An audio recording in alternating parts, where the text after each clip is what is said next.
Hello అండి, ఎలా ఉన్నారు అందరూ? ఈరోజు ఒక చాలా స్పెషల్, ఇంతవరకు ఎవరూ చేయని, పిల్లలకి ఎంతగానో నచ్చే రెసిపీతో మీ ముందుకు వచ్చేసాను. అంతకంటే ముందుగా మీరు మన ఛానల్ని ఎవరైనా కొత్తగా చూసే వాళ్ళు సబ్స్క్రైబ్ చేసుకోకపోతే సబ్స్క్రైబ్ చేసుకొని పక్కనే ఉన్న బెల్ని ఆన్ చేసుకోండి.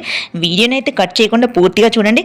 ఇది చూసారా, దోశపిండి అండి. రోజు మార్నింగ్ టిఫిన్కి రొటీన్గా కాకుండా నేను చెప్పినట్టు ఇలా డిఫరెంట్గా ట్రై చేయండి. తినను అన్న వాళ్ళు కూడా ఎంత టేస్టీగా ఉందో అనుకుంటా తినేస్తారు.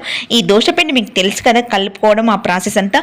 ఇప్పుడు ఈ పిండిలో కలపడానికైతే ఒక సూరకాయని తీసుకున్నాను. ఈ సూరకాయ మా అమ్మ మొన్న ఇంటి దగ్గర నుంచి తెచ్చింది. ఇలా ఎప్పుడు కర్రీ అంటే పిల్లలకి బోర్ కొడుతుంది కదండి, అందుకే ఇలా చేస్తున్నాను. అమ్మ మా కోసం ఏం తెచ్చింది ఏంటి అనేది ఒక వీడియో చేశాను. ఆ లింక్ అనేది డిస్క్రిప్షన్లో ఇస్తాను, చూడండి. ఇప్పుడు ఈ సూరకాయని సగం వరకు కట్ చేసుకొని, అంటే పొట్టు తీయకుండా అయినా కూడా కట్ చేసుకోవచ్చు. ఇలా చిన్న చిన్న ముక్కలుగా చేసుకొని గ్రైండ్ చేసుకోవాలి, చాలా మెత్తగా చేసుకోవాలి.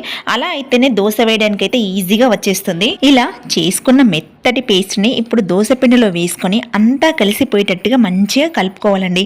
ఇంకో విషయం మళ్ళీ చెప్పలేదని అంటారేమో, మార్నింగ్ మాత్రమే సొరకాయ పేస్ట్ని పిండిలో కలపాలి. నైట్ దోశ పిండిలో కలిపి పెట్టుకోవద్దండి అస్సలు, ఓకేనా? ఇలా కలుపుకున్న తర్వాత కొంచెం జీలకర్ర, కొంచెం ఉప్పు వేసుకొని మరొకసారి కలుపుకోవాలి. తర్వాత స్టవ్ ఆన్ చేసుకొని పెనం పెట్టుకొని వేడయ్యాక కొంచెం ఆయిల్ వేసి అంతటా స్ప్రెడ్ చేసుకొని మామూలు దోశలాగే ఈ దోశ అయితే వేసుకోవాలండి. ఈ దోశ వేడివేడిగా ఉన్నప్పుడు తింటేనే ఆ రుచిని మరింతగా ఆస్వాదించవచ్చు. ఏ మాటకు ఆ మాట చెప్పుకోవాలి, చాలా రుచిగా ఉంటుందండి ఈ దోశ.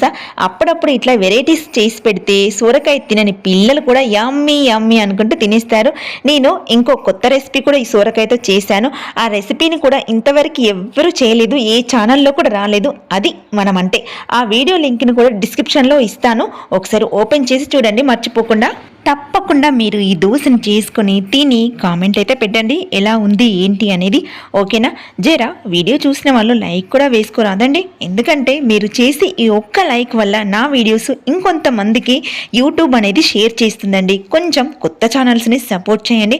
నా ఛానల్లో కంప్లీట్గా beauty tips, healthy juices, health tips, vlogs అందరికీ యూజ్ అయ్యే విధంగా ఉంటాయండి. ఇక ఈ దోశ కొంచెం బ్రౌన్ కలర్ వచ్చే వరకు ఉంచుకొని ఒక ప్లేట్లోకి తీసుకోవాలి. అంతే అండి, మనకి కావాల్సిన ఎంతో రుచికరమైన సూరకాయ దోశలు రెడీ. మరి టేస్ట్ చేయడానికి మీరు రెడీనా? అయితే ఆలస్యం చేయకుండా ఈ రోజే ఇంట్లో చేసుకొని ఈ రుచిని ఆస్వాదించండి. పిల్లలకి నార్మల్ దోశతో పాటు అప్పుడప్పుడు ఇలా చేసి ఇవ్వండి, వాళ్ళకి దోశ అంటే ఇక బోర్ కొట్టదు కదా. ఇక నేనైతే ఈ దోశని టేస్ట్ చేయబోతున్నాను. టేస్ట్ చేశాక చెప్తాను ఎలా ఉంది ఏంటి అనేది. మీరైతే వీడియో లైక్ చేయండి, షేర్ చేయండి. సిరి టాక్స్ వాళ్ళని అయితే సబ్స్క్రైబ్ చేయడం మర్చిపోకండి. ఇది తింటా ఉంటే నాకు ఒకటి గుర్తొస్తుంది, so tasty, so yummy, wow wow wow అని. ఇంత రుచికరమైన దోశని తొందరగా వెళ్ళి చేసుకోండి మీరు కూడా, ఓకేనా ఫ్రెండ్స్?